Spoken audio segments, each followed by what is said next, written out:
And as you hear these Democrats and Republicans debate both sides of everything, and your minister even, or your governor and mayor and all like this, trying to figure out how come the kids are out of control and they used to didn't be that way and what can we do? Here's what happened. I'm going to act it out for you. Let's go back to a time when I was 13. Or you, even as young as you are. Say I was 13. And I get up in the morning, walking down in the kitchen area. My father, we were sitting at the breakfast table. My fat-ass father. In his boxer shorts. He'd be burping or belching. There'd be so much cigar smoke in there you couldn't see. It's just like fog. There's so much cigar smoke. On my father's breakfast plate in front of him would be a small fried pig. Pork, damn it, pork, fried pork. That's what's wrong with this country now. We've got a whole generation of Americans who have never heard the expression, sop it up. So then you have that greasy breakfast, a lot of bread, white bread. You hear me? Damn white bread. Manly white bread. White bread. None of that modern day, all natural, multi-grain, dark brown, looks like a wad of dog bread. No. He had white bread and butter, real damn butter. His daddy ate butter, his granddaddy ate butter, and by God, he ate butter. None of this, I can't believe it's not butter.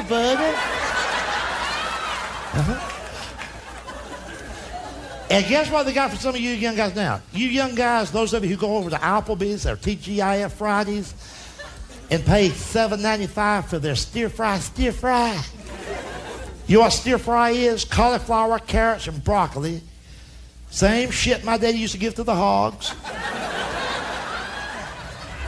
They steam it in olive oil, charge you $8 damn. Not only are you a wuss, you a dumbass.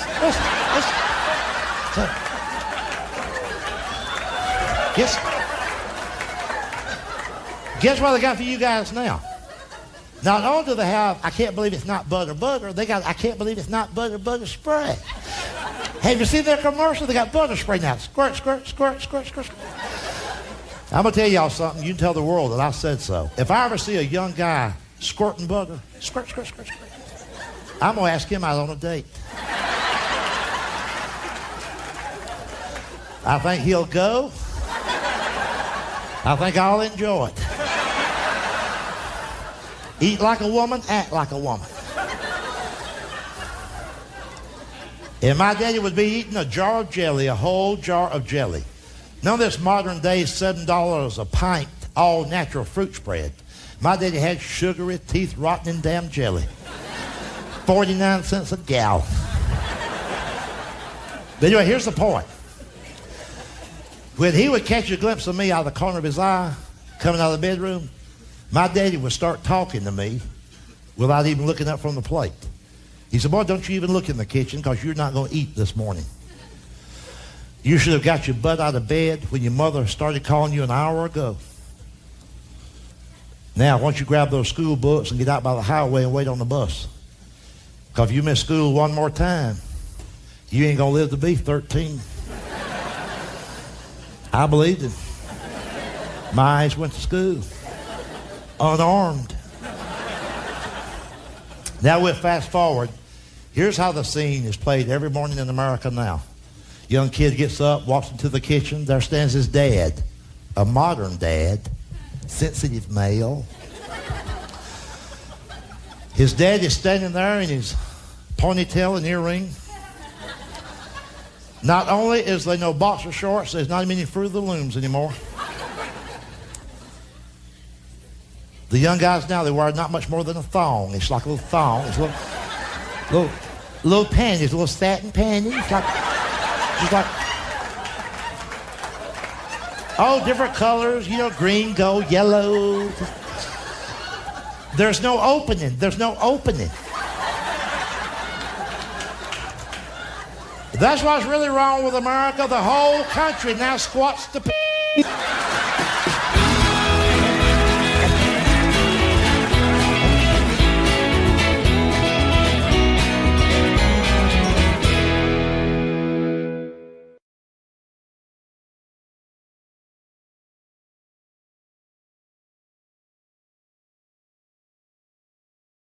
I got crazy kinfolks. Y'all have crazy kinfolks? I mean, we love them, but, you know, I got one now. Had lunch with him 3 days ago. He's bragging, always bragging about something. He's bragging about a brand new 6-quart crock pot. And he don't have it yet because he's got it on layaway. And he tells me, he acts like it's the greatest thing in the world. He asked me, he said, do you have a crock pot? I said, no, I don't have a crock pot. You ought to get one. I said, I don't need one. He said, here's what you can do with a crock pot. You can put a raw chicken in a crock pot early in the morning, turn it on low, and when you come off from work that evening, it'll be ready to eat. Ain't that something? And I said, that's good, but you don't work.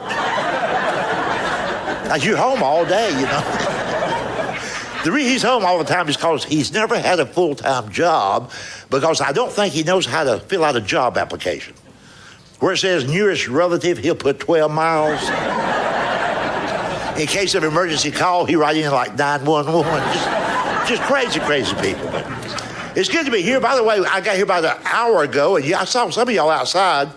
They had food here today, but outside the studio.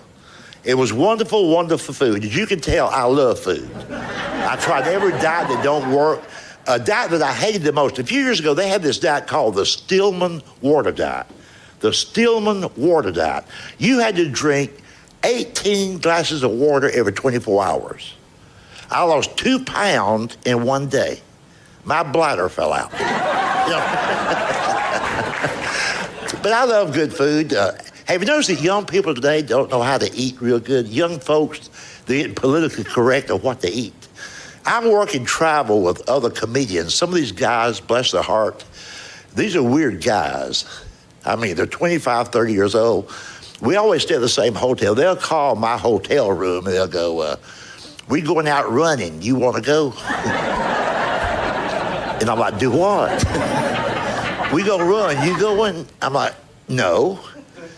But if you happen to cross a Krispy Kreme, you can bring me something back, you know.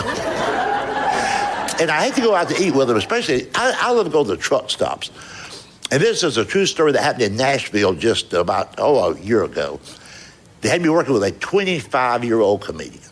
We went to a truck stop, not a 4-star Mediterranean restaurant. This is a truck stop. We sat down, 2 comedians surrounded by truckers. Waitress comes over, big woman, not a lot of teeth. All this young guy wanted was a salad. Nothing wrong with that. But he asked this truck stop waitress, did she know whether or not any of those salad ingredients had ever been exposed to any type of pesticides? She said, well, we spray for roaches every now and then. I don't think none got on the lettuce. A few minutes later, she put the food in front of him. He looked at it. I didn't know it come with cheese on it. I can't eat that. I'm lactose intolerant. She said, honey, that's not lactose cheese. That's cheddar cheese. You see, I wouldn't make fun of these guys if they would leave the rest of us alone. But the ones I just described to you, they have the audacity to make fun of my food. They will point at my food and they'll go, do you know what that greasy food's going to do to you? I'm like, yeah, fill me up. I have to eat that way. I need to maintain my strength because I'm usually one of the pallbearers when my healthy friends drop dead working out. I love what they don't love. I love chicken fried steak, extra gravy, mashed potatoes, extra gravy. I was a grown man before I realized that gravy was not a beverage. Cornbread and a lot of butter. When I say butter, I eat real butter. You young folks, get yourself some real butter. Stay away from that phony stuff. You see it all the time. Heart healthy and smart balance and the popular one, I can't believe it's not butter. Well, hell, I can. They also have, I can't believe it's not butter spray. Like, pss, pss. It's a butter mist. Pss, pss, pss. Trust me on this. If your daughter marries a guy who sprays his butter, there ain't gonna be no grandkids.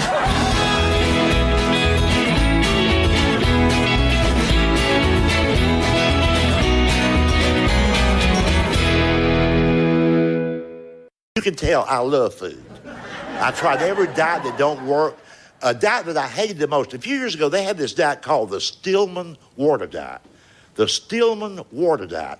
You had to drink 18 glasses of water every 24 hours. I lost 2 pounds in one day. My bladder fell out. You know? But I love good food. Have you noticed that young people today don't know how to eat real good? Young folks, they get politically correct on what to eat. I work and travel with other comedians. Some of these guys, bless their heart, these are weird guys. I mean, they're 25, 30 years old. We always stay at the same hotel. They'll call my hotel room and they'll go, we're going out running. You want to go? And I'm like, do what? We go run. You going? I'm like, no. But if you happen to cross a Krispy Kreme, you can bring me something back, you know. And I hate to go out to eat with them, especially, I love to go to the truck stops. And this is a true story that happened in Nashville just about, a year ago. They had me working with a 25-year-old comedian. We went to a truck stop, not a 4-star Mediterranean restaurant. This is a truck stop. When we sat down, 2 comedians surrounded by truckers. Waitress comes over, big woman, not a lot of teeth. All this young guy wanted was a salad. Nothing wrong with that. But he asked this truck stop waitress, did she know whether or not any of those salad ingredients had ever been exposed to any type of pesticides? She said, well, we spray for roaches every now and then. I don't think none got on the lettuce. A few minutes later, she put the food in front of him. He looked at it. I didn't know it come with cheese on it. I can't eat that. I'm lactose intolerant. She said, honey, that's not lactose cheese. That's cheddar cheese. You see, I wouldn't make fun of these guys if they would leave the rest of us alone. But the ones I just described to you, they have the audacity to make fun of my food. They will point at my food and they'll go, do you know what that greasy food's going to do to you? I'm like, yeah, fill me up. I have to eat that way. I need to maintain my strength because I'm usually one of the pallbearers when my healthy friends drop dead working out. I love what they don't love. I love chicken fried steak, extra gravy, mashed potatoes, extra gravy. I was a grown man before I realized that gravy was not a beverage. Cornbread and a lot of butter. When I say butter, I eat real butter. You young folks, get yourself some real butter. Stay away from that phony stuff. You see it all the time. Heart healthy and smart balance and the popular one, I can't believe it's not butter. Well, hell, I can. They'll say, I can't believe it's not butter spray. Like, pss, pss. It's a butter mist. Pss, pss, pss. Trust me on this. If your daughter marries a guy who sprays his butter, there ain't gonna be no grandkids. I enjoy talking to you. Thank you very much. Thank you.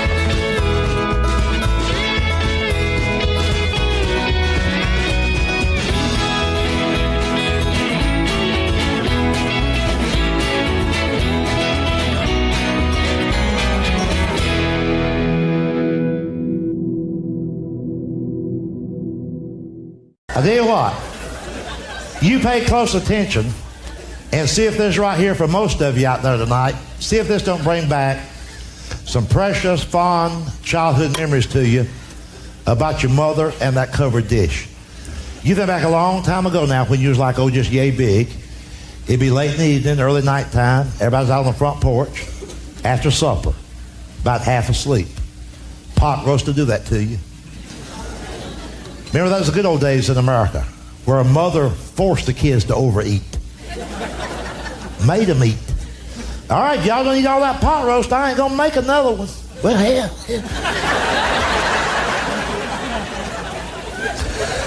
Do you remember this? Remember as a little kid, we'd all be sitting on the doorsteps, the kid would. All the grown folks could spend an hour discussing among themselves the last time it came a good rain. To a small kid, that never made no sense. But we couldn't say nothing back in those days. You couldn't back talk your folks. But they'd be sitting on the front porch, somebody would go, boy, we sure could use a good rain. Hell, it ain't rained real good since that last Friday in May. Somebody's going, no, hell, it's rained since then. No, I'll tell you how I know.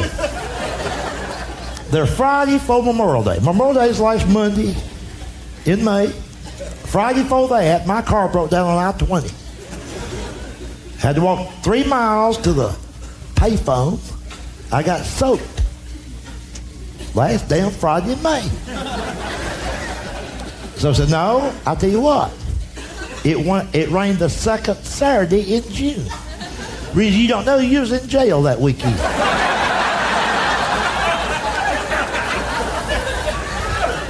Then he said, well, that wasn't my fault. If y'all got a bondsman, I could have got out there on Friday. Then somebody else will say, well, anyway, we need rain. Well, yeah, I didn't say we didn't need no rain. And in our little hearts as children, we were sitting on the doorstep thinking to ourselves, who gives a right face when it rains?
Tell you about the first pooper scooper law in America. Then I'll show you very quickly how that makes me think of my dad. First pooper scooper law was in Massachusetts. And here's what happened. There's this young couple lived next to an older man, and he had a Doberman. And every morning he'd take that Doberman out for a walk. And it would relieve itself. Well, just really. Right there on the sidewalk, there's this young couple's mailbox. Every time they went out to get the paper or the mail, they step in dog shit. And then being a modern couple, and him a sensitive male, a young sensitive male, he started whining to the city council. Just whining.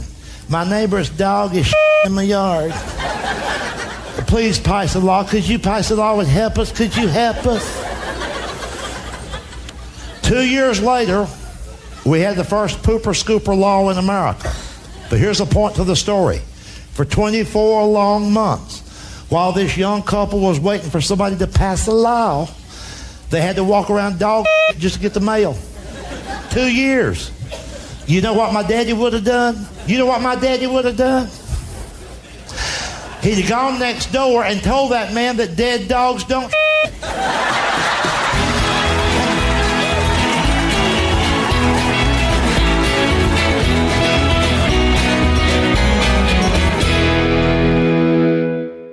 There has been so much talk in recent years about all this bad shape the country's in, the violence and this, and the kids out of control, and it's just out of control. It's just, oh, Lord, what we're going to do. Well, see, I'm one of those people that don't think that's a big problem. When the American people used to eat food and had eating habits the way our parents and grandparents did, our ancestors did, we were not a weak, sniveling population. In recent years, we've become a nation of pissers, moaners, and whiners. Everybody's a wuss, wuss. Everybody's sensitive, just sensitive. That's why the kids are out of control. As long as we ate greasy, fried food, a lot of grease, we was in good shape. When we switched to rotisserie, the country took a dive. There's no men left in America anymore. When we cut off the grease flow to our brain, the backbone shrunk. We got men, grown American men, going out to lunch now, walking up to the counter and saying to the guy behind the counter, "Is that rotisserie?" I believe I can have a small piece if it's rotisserie. I can't eat the skin. Is it skinless? Ah, damn. We got men, grown American men, whose idea of breakfast now is a banana and a muffin. A muffin. God help us, they're eating muffin. And you wonder why the country's out of control? Ain't nobody in charge. You know this, rotisserie was only available in fast food chicken places in this country just 6, 8, 9 years ago. You know that. But it's not a new food item. They've been eating rotisserie in France for 200 years.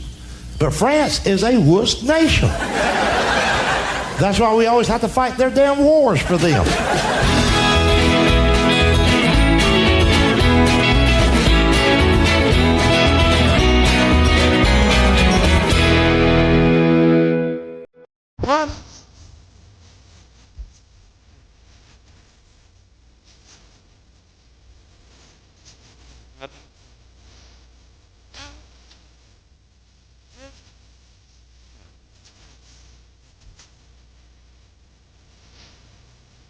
I told him, I said,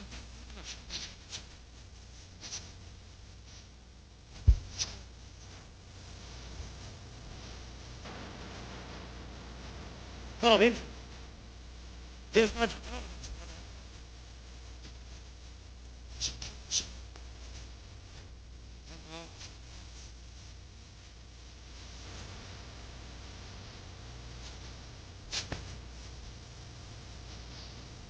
Oh.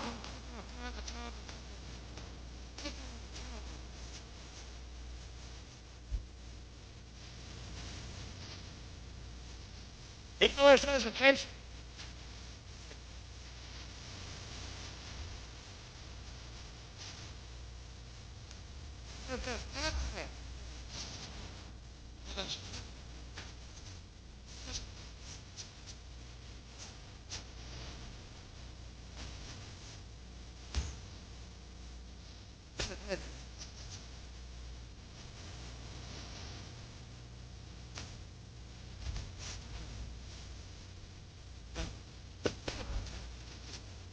Yes. Yes. Up. It,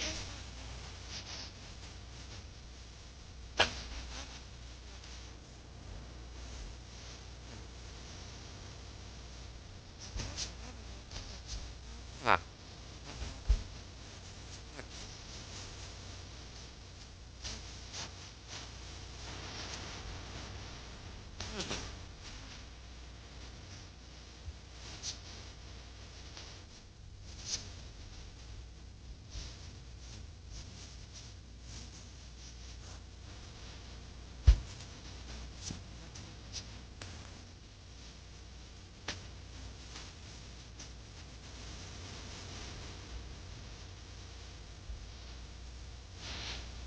Ever done it?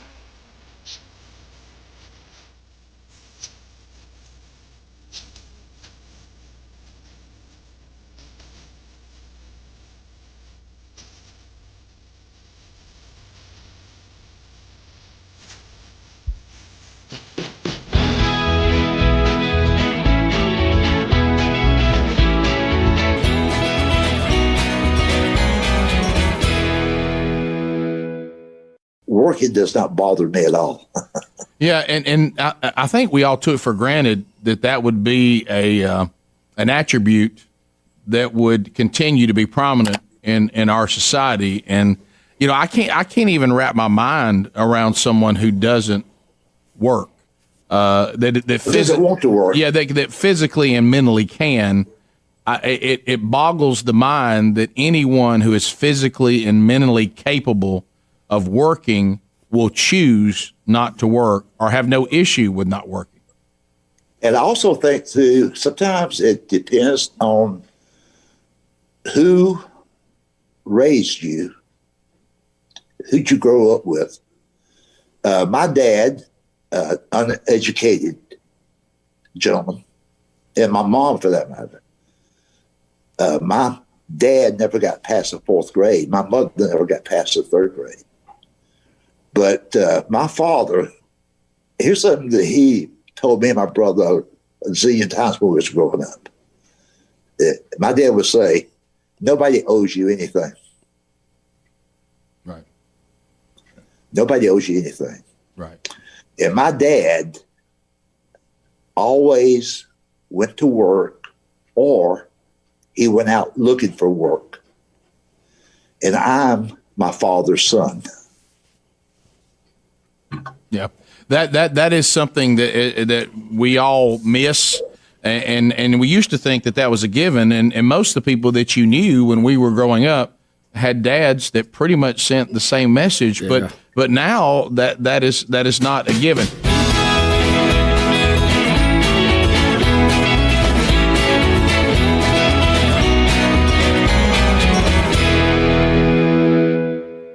I got crazy kinfolks. Y'all have crazy kinfolks?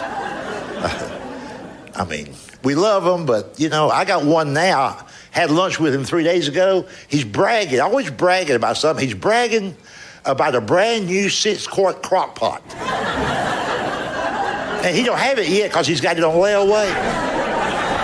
And he tells me, he acts like it's the greatest thing in the world. He asked me, he said, do you have a crock pot? I said, no, I don't have a crock pot. You ought to get one. I said, I don't need one. He said, here's what you can do with a crock pot. You can put a raw chicken in a crock pot early in the morning, turn it on low, and when you come home from work that evening, it'll be ready to eat. Ain't that something? And I said, that's good, but you don't work. Like you're home all day, you know. The reason he's home all the time is because he's never had a full-time job, because I don't think he knows how to fill out a job application. Where it says nearest relative, he'll put 12 miles. In case of emergency call, he write in like 911. Just crazy people. But it's good to be here. By the way, I got here about an hour ago, and I saw some of y'all outside. They had food here today, but outside the studio.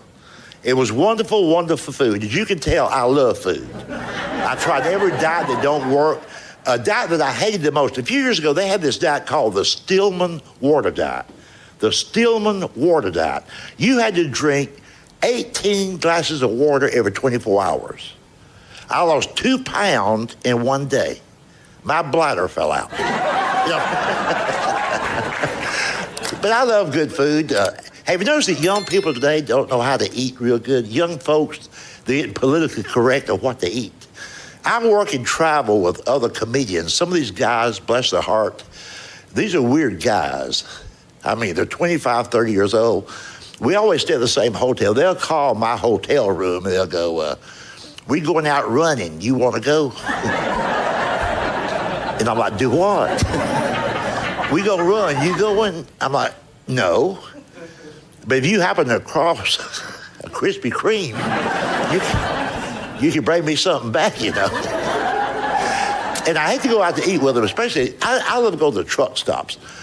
And this is a true story that happened in Nashville just about, a year ago. They had me working with a 25-year-old comedian. We went to a truck stop, not a 4-star Mediterranean restaurant. This is a truck stop. We sat down, 2 comedians surrounded by truckers. Waitress comes over, big woman, not a lot of teeth. All this young guy wanted was a salad. Nothing wrong with that. But he asked this truck stop waitress, did she know whether or not any of those salad ingredients had ever been exposed to any type of pesticides? She said, well, we spray for roaches every now and then. I don't think none got on the lettuce. A few minutes later, she put the food in front of him. He looked at it. I didn't know it come with cheese on it. I can't eat that. I'm lactose intolerant. She said, honey, that's not lactose cheese. That's cheddar cheese. You see, I wouldn't make fun of these guys if they would leave the rest of us alone. But the ones I just described to you that have the audacity to make fun of my food, they will point at my food and they'll go, do you know what that greasy food's going to do to you? I'm like, yeah, fill me up. I have to eat that way. I need to maintain my strength because I'm usually one of the pallbearers when my healthy friends drop dead working out. I love what they don't love. I love chicken fried steak, extra gravy, mashed potatoes, extra gravy. I was a grown man before I realized that gravy was not a beverage. Cornbread and a lot of butter. When I say butter, I eat real butter. You young folks, get yourself some real butter. Stay away from that phony stuff. You see it all the time.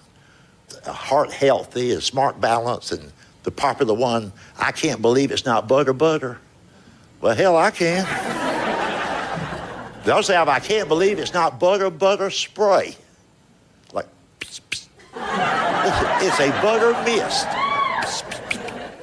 Trust me on this. If your daughter marries a guy who sprays his butter, there ain't gonna be no grandkids. Speaking of sitting on the front porch, I came up with this theory a few months ago. There's been so much talk in recent years about the moral breakdown in American society, the family unit falling apart, and the violence among the small children. It used to be that way, and it's that way now. So why is that? And they've analyzed this thing to death. Here's what happened.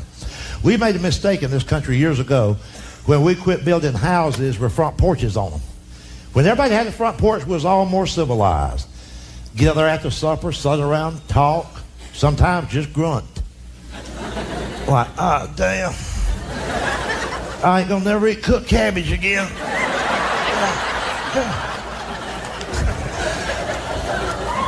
And remember how you used to wave? Everybody that drove by, you go. Somebody go, who was that? You go, hell, I don't know. Well, you waved. Well, I didn't want them to think we was uppity. And remember how you could gossip about everybody that drove down the highway? Somebody goes flying, you go, there goes that David Jackson, driving like a bat out of hell. Got a brand new car. How'd you get a new car? He ain't got no job. I'll bet you his daddy co-signed. He co-signs for all them kids. That's how come they didn't turn out to be worth a damn. Well, see, you can't do that no more. You know why? Ain't nobody got a porch. Everybody's got a damn deck. You can't raise a family out back on a deck. We need a porch like they had in Mayberry with Andy, Opie, and Barney out there. If they'd had a deck, Opie would be on drugs right now.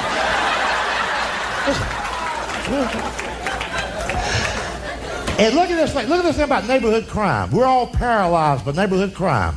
There's no neighborhood crime. When I was little, you know why? Everybody's out on that porch. If the American people are so brave this day, here's how we conquer neighborhood crime. We all join the Neighborhood Watch program. Put that little plaque in our subdivision. This neighborhood part of Neighborhood Watch. Damn. Man, that's going to scare them off, ain't it? Some mass murderer head in your subdivision, see that plaque? Damn, they got a plaque.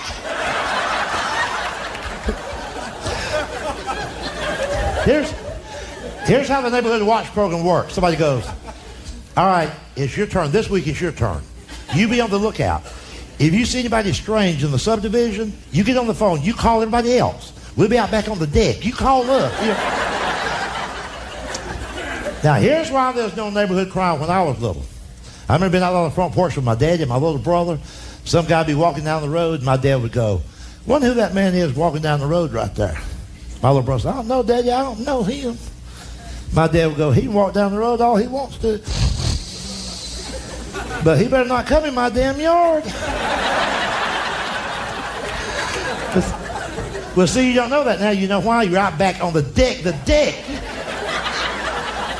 You can't see nothing back there on that deck.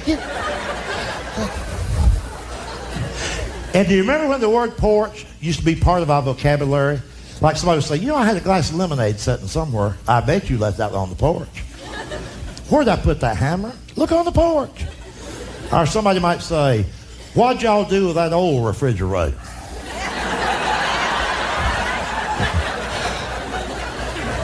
We just sat on the front porch. Powerball is $29 million. I've got 100 tickets. And a gut feeling that I'm going to win the money. And here's how you'll know if I do. You'll never see my fat ass again. I know that here in Alabama you don't have a lottery, but when the jackpot gets like, to use your expression, way on up there, y'all will drive to the state line, but you just won't mess with it for $2 million. I know I got friends here in Birmingham, and I'll be talking to them on the phone from Atlanta, and I'll say, would you like me to get you some tickets this week? And they'll go, oh no, what's it up to?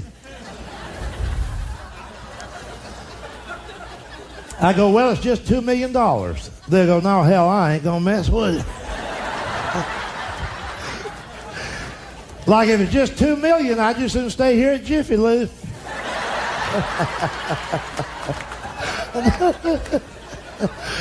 Like, and you know what? You know people like this too. You know when you talk about winning the lottery, I think people are just embarrassed to admit that they would quit their job. People say this about winning the lottery and working, they'll go, oh, I don't think I'd quit working altogether. Now, what the hell does that mean? You got $15 million, but you're still going to get up early 2 mornings a week and go into Shoney's and set up that breakfast bar. Well, I'm the only one who knows how to do it. I mean, see, people ask me all the time. They say, now, James, I know you joke around a lot, but seriously, with the kind of job you've got, if you won that lottery, would you really quit working? I go, in a heartbeat. They go, well, what would you do? What would you do? I said, I sit on my front porch naked and wave at cars. See, if you've got $15 million, you can sit on your front porch naked. A family of 4 can drive by in a station wagon, and a little kid will point up there and go, look, Mama, that man's naked. She said, I know, honey, but he's got $15 million. They just call that eccentric, you know. But I'll tell you this. On those rare occasions when the jackpot gets to $15 million, and in the Georgia Lotto, it's only happened 3 times in 3 years, but when it's $15 million, everybody I know has got a handful of tickets. And it's late Saturday evening, they're all sitting out on the front porch, and they start fantasizing and talking among themselves about what they're going to do with the money if they win. You ought to hear my kin people talk. I've got some dumb-ass cousins. Oh, he'll go, What would I do? Hell, I'll tell you what I'd do.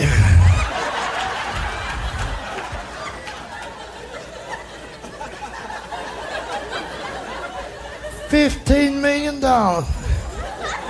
You damn right I know what I'd do. I'd put a new roof on this house.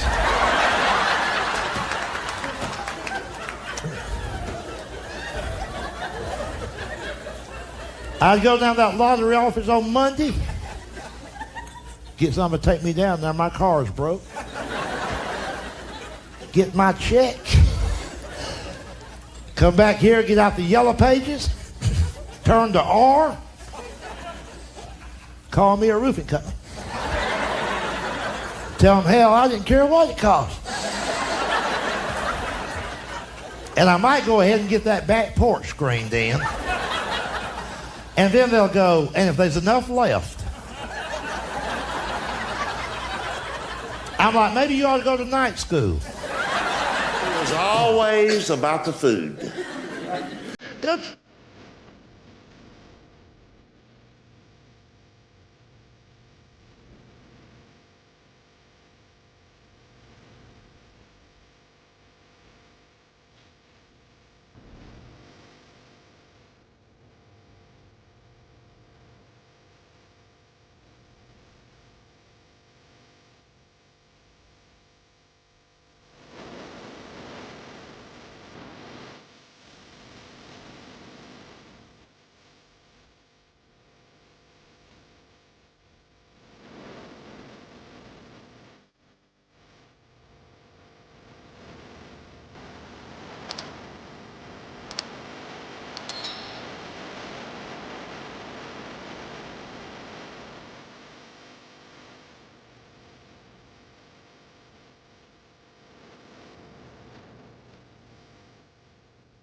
Bye.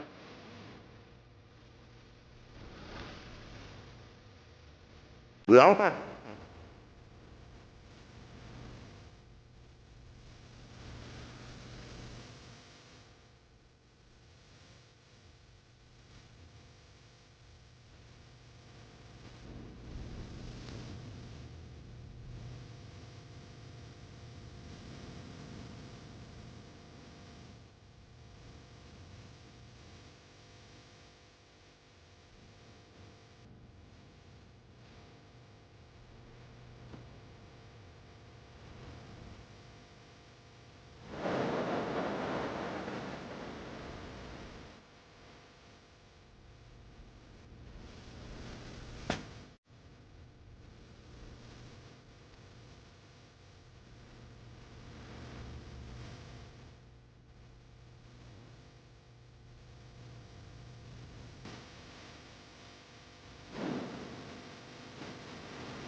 Next thing you hear is somebody going, who mustard?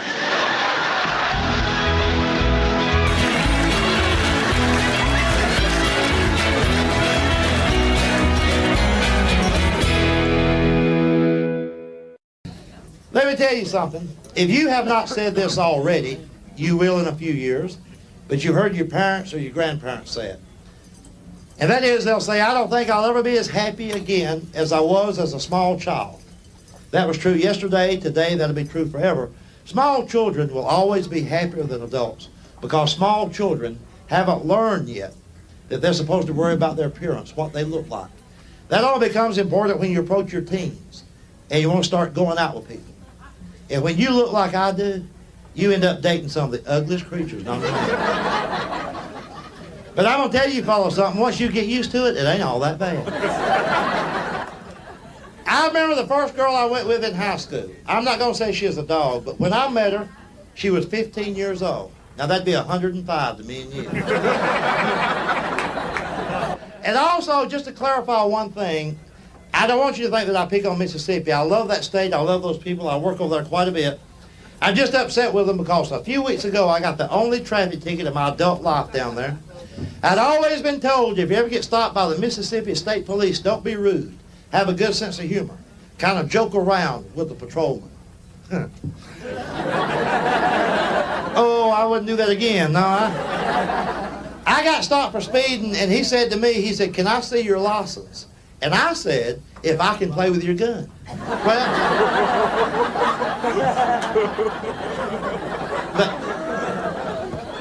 but I'm going to tell you something, though. Some of the best cornbread I ever had in my life was in their jail down there. You're my kind of people.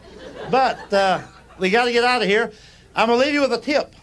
Some night when you're sitting home watching television by yourself and you need a laugh and a commercial comes on, close your eyes during the commercial. And that way, if you're not looking at it, you will listen more carefully to what they're saying. And you will soon discover that during these commercials, they're telling us things we don't need to know. Information we don't want. You know the commercial for Preparation H? I'm not going to make fun of the commercial. That's what they say. They say that 30 million Americans have hemorrhoids. The first thought that comes to my mind is, wonder who county? How would you go about applying for that job? You know, yeah, I'm here about the ad in the paper. Counting butts. See, this is a product manufactured for a very limited market. If you use Preparation H, you have a problem. Trust me, this is not an impulse purchase. It's not like you're just strolling down the aisle of the grocery store. You happen to see it on the shelf, and you said, my. I simply must try some of this.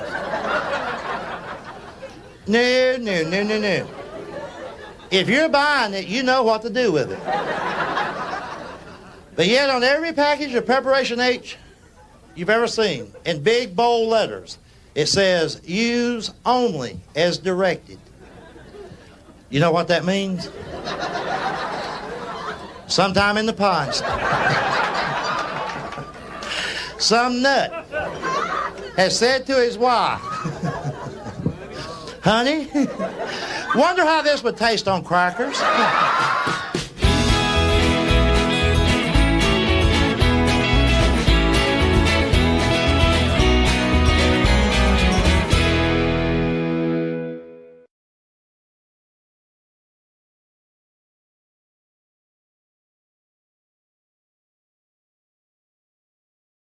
If somebody in our community died, even if we didn't know them real well, we take food over because they were neighbors. It's a changing world now, especially in big major cities where people don't even know their neighbors anymore. We now got strange people living in our communities, real strange, like vegetarians. Trust me, those fools are out there. And you can't spot them. They look just like me and you. And you have to rent to them. It's the law.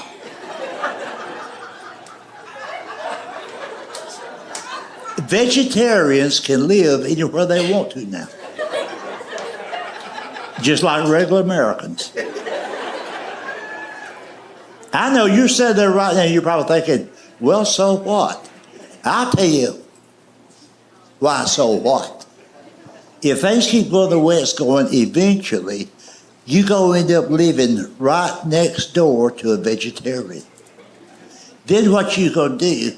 Well, you need to borrow some fat back. I just don't like vegetarians. Nobody does.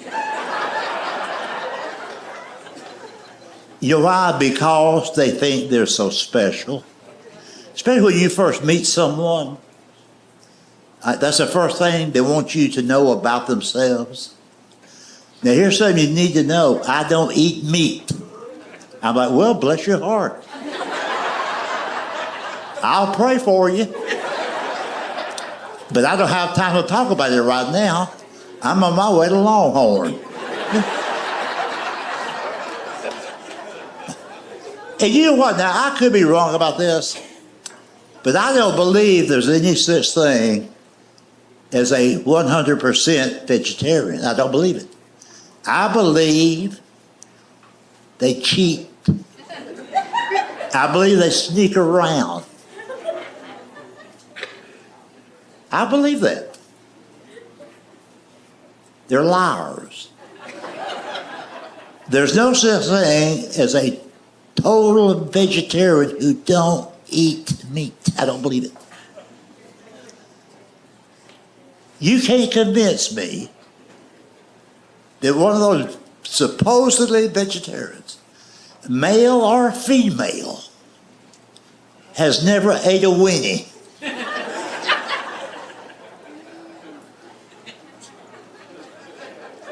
Think about that. Y'all got real quiet. What kind of weenie you think I'm talking about? I'm talking about a hot dog.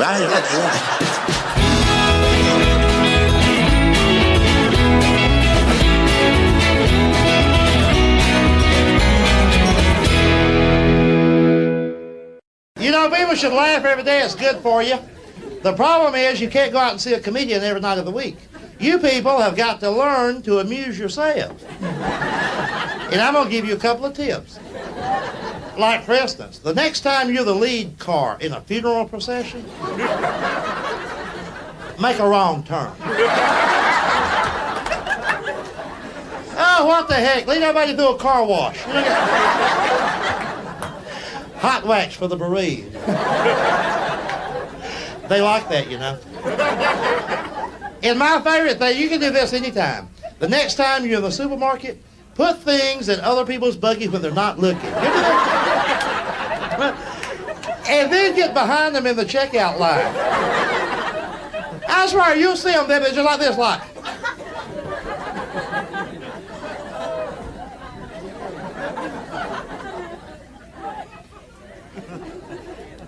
I don't remember getting that. Then they'll pay for it.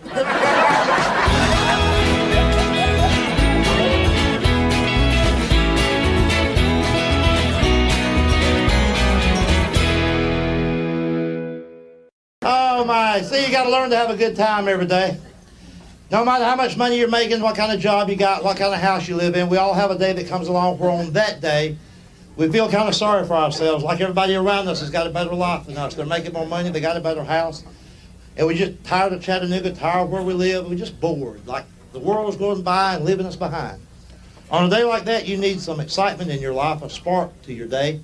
You listen to what I'm telling you, I wouldn't lead you wrong. You try this sometime. It is against the law to go through a red light.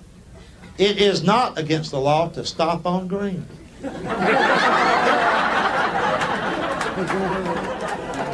I do that every once in a while. Oh, it's chaos.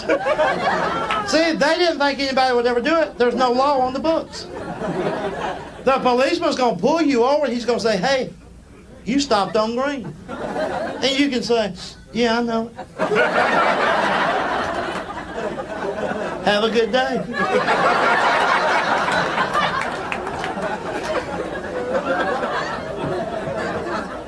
You ever heard somebody say this? I'm out of work, I don't have any money, I can't go anywhere, but I still like to see other people have a good time. Liars, liars, liars. I'm going to be honest with you. If I'm miserable, I'm going to mess up somebody's life. Here's what you can do. If you're not working, all you're doing is watching television. So anytime, Monday through Friday, right at lunchtime, when McDonald's is the busiest, go through their drive-in window. Order a bunch of stuff. Then pretend your car won't start. Just sit there and block the window. Sometimes you'll have cars lined up a half mile. And every one of them's got to be back to work in 30 minutes. Except you. And you ain't got diddly squat today. Just get out and sit on the hood. Wave at them. You can talk to them if you want to. You can say things like, how long y'all get for lunch?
And hell, they just wait on it.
But I tell you what, folks, at least in this part of the country, the Midwest, the Southeast, see, we have to deal with the very worst Mother Nature can throw at the human race.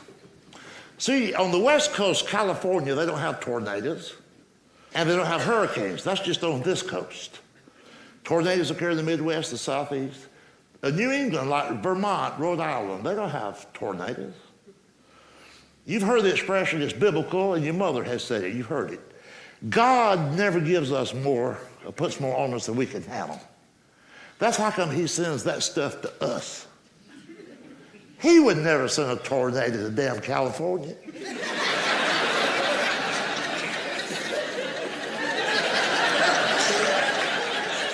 Hell, they just couldn't deal with it. That's why all they get out there is what I call silly weather, limp-wristed weather. Like mud's like mud, mud, it's damn mud.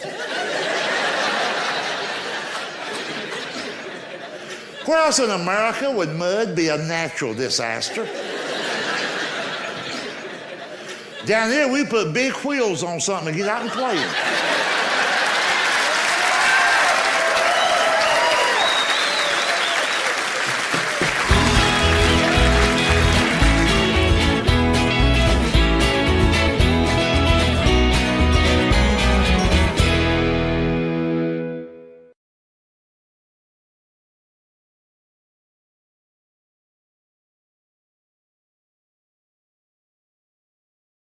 your humor plays right into that, talking about one of the great American pastimes, and that is family and friends just hanging out. Oh, yeah. And We don't have enough of that anymore, I don't think. Socialize. Yeah. Fellowship. Yeah. Eating.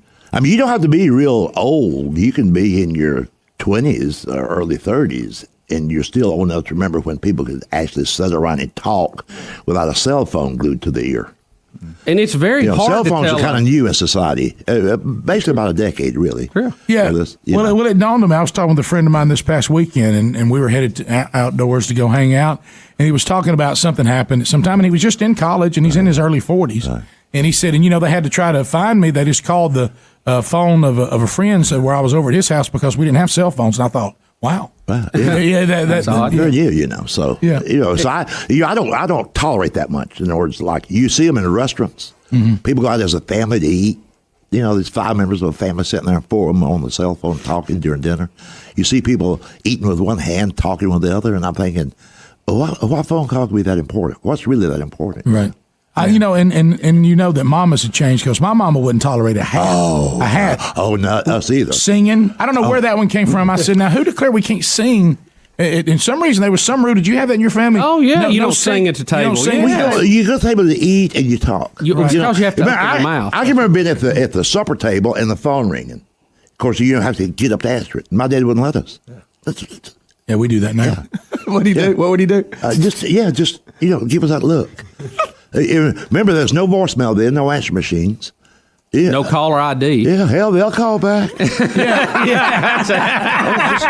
And now you see people where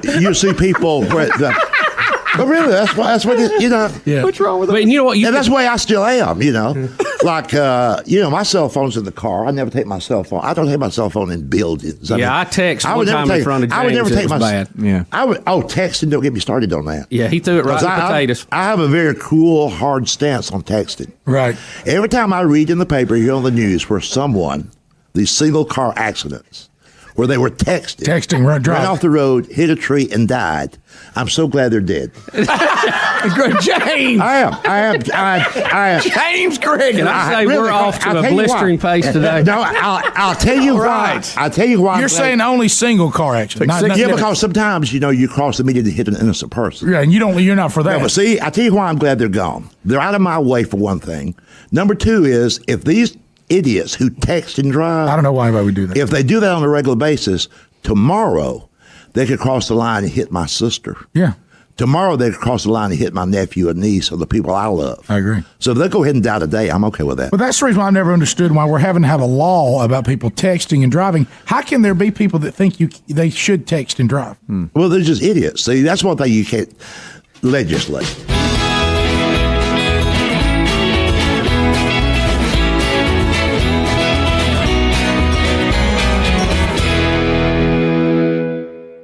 But anyway, here's what your friends say when they find out you're afraid to fly. I know I got sidetracked. They go, more people die in car wrecks than they do plane crashes. I go, so? That's the way I want to go. Car wreck. Where I'm from, it's kind of like a tradition. We don't have heart attacks in my family. We just cross the median.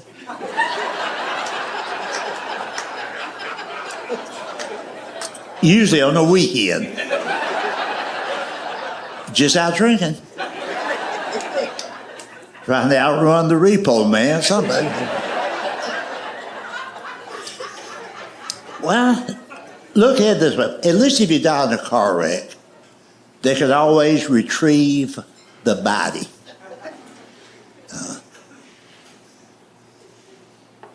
And being Baptist, we need that.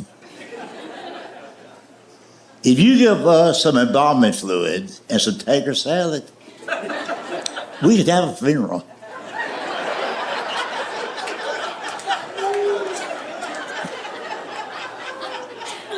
This ashes in the urn ain't for us. Now, we're going to throw dirt on somebody. If you hear a Baptist talk about cremating, that is not a full-blood Baptist. He probably married outside his faith. If you hear a Baptist talk about burning something, it's going to be biscuits or leaves. It's not going to be Uncle Larry, you know. So. Now, you all know this. We do. We respond to every tragedy in life with food, a covered dish. We'll knock on somebody's front door and go, sorry to hear about your son-in-law. Here's some baked beans.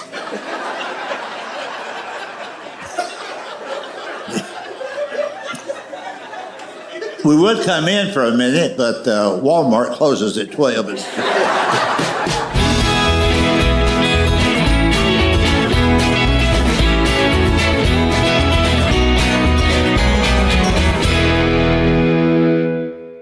Everybody's got one person in their family or one close relative that is so stupid. It's the one you can't argue with. I tell you what, it's the same relative that keeps missing the 6 o'clock news because he don't know what time it comes on. I got an uncle that way. They did about my uncle. The bank called him up, told him that his account was overdrawn, so he mailed him a check.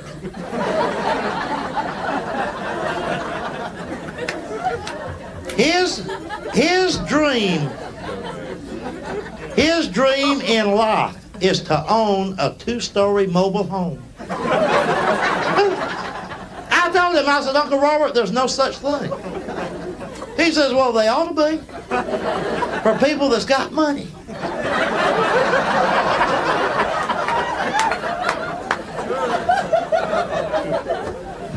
Anyway, we was over at his house one night watching television. The Muppets had this TV special on. Miss Piggy come on the TV screen, and my uncle said, I bet you that's not a real pig, I just bet it ain't. I mean, I don't care how many degrees you got hanging on the wall, you can't argue with that idiot. Well, Uncle Robert, I believe you're right about that. Well, heck yeah, I'm right. Let me tell you something. I've been around pigs all my life. I will say this. From the neck up, the whole head.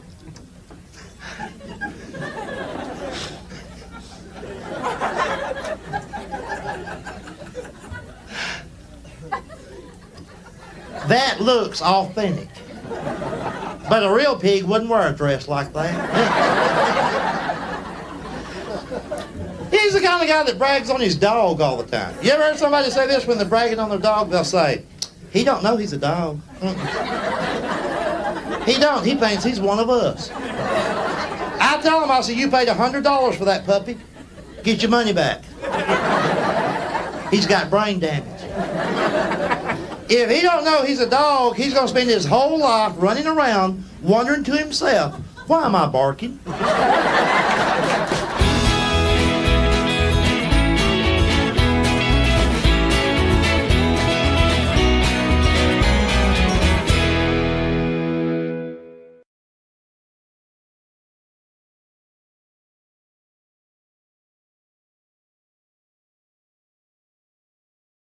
We worry about things we shouldn't worry about.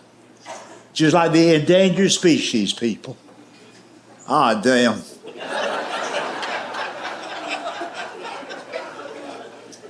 I got a theory that not one single person really cares about the long-tailed kangaroo rat.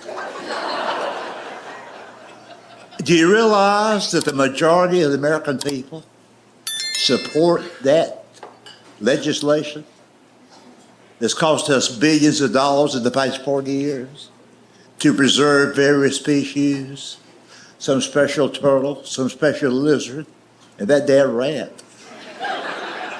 Why? Think. Close your eyes and think. Think. It's a rat. It's a damn rat. It's a damn rat. It's a damn rat. Hell, I hope it does.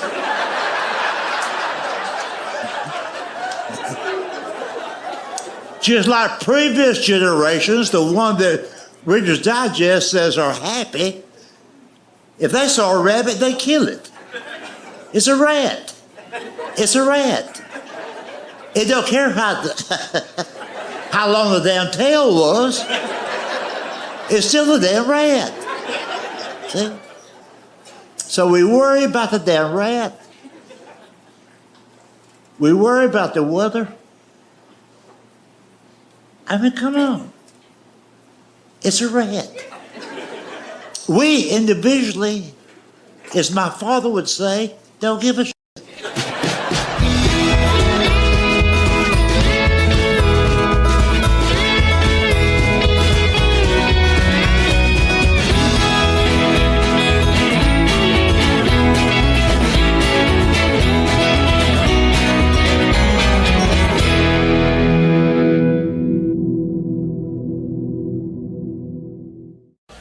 Now, you just have to trust me on this. All this happened beginning in 1983, and let me explain that to you. And you go to the library and the archives and look this up. In the summer of 1983, USA Today did a 2-part cover story on the shortage of fiber in the American diet. This is a true thing. And they concluded that if you and I didn't start eating fiber morning, noon, and night, we was all going to get colon cancer and be dead by next Thursday. And like the blind sheep we have become, we just followed that hook, line, and sinker. And we all got scared to death to eat normal anymore. We had to have that fiber. Everything had to be all natural. Fiber, fiber, fiber. Had to have it.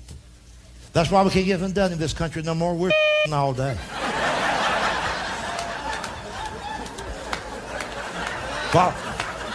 While we're on the crapper, the Japanese are building cars.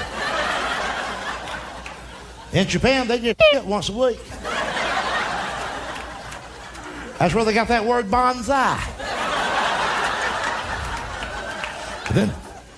And we got scared of the food. Here's how scared we got. Started that whining about the law, whine about the law, whine. They ought to have a law. We need a labeling law. So that when I buy a can of goods at the store, on the label, there'll be listed everything that's in the can. I need to know before I buy it what's in the can. I need to know. That's why it takes the American people 5 hours to buy groceries now. It ain't the traffic, it ain't the checkout line, it's because you're reading that stuff. When you go to the grocery store next time, watch them. They'll just park the buggy. They'll park the buggy. They'll just park the damn buggy.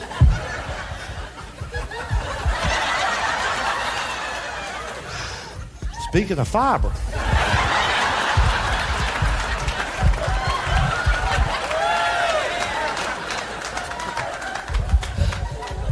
Oh, but hell, it's what you're used to.